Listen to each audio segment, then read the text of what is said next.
जय जगन्नाथ सांग माने welcome to my YouTube channel. आज मु आपण मानको गोटे बहुत सुंदर शैवपीठ को दर्शन करने को नहीं जीवी जार नाम है श्री श्री बराल बालुंकेश्वर मंदिर। भुवनेश्वर टू पुरी जीवा रास्तार पटनायक छक पड़े। सही छकर बाम पार्श्व को 2 किलोमीटर गले गोटे ग्राम पड़े जार नाम है बराला ग्राम।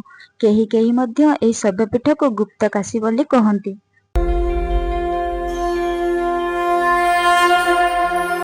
पुराण रे कहा जाइछि कि त्रेतया जुगरे प्रभु श्री रामचंद्र वनवास समय रे भार्गवी नदी कूल रे बाली रे शिवलिंग स्थापन करथिले।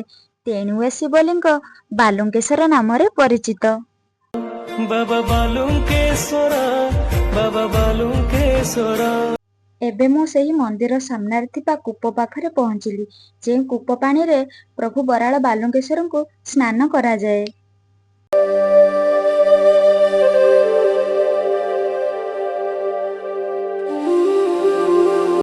एबे आसंतु मंदिर पाखरे दीपटिया जाली प्रभु बराल बालुंकेश्वर को दर्शन करने को जिबा। मु भी चली प्रभु को दर्शन करने को। जी मानसिक करे सबु करे पूरण सिया पुत्री को कोले दिए पुत्र संतान।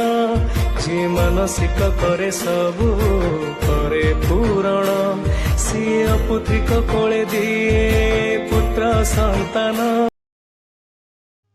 एबे मो बाबा पाखरे निजर मन कथा जणे मानसिक करी आसिली।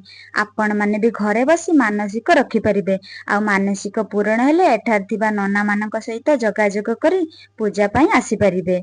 एबे चलंतु भक्त माने जेउठी मानसिक पई पूजा करंती से जगह टिके बुली देखिबा।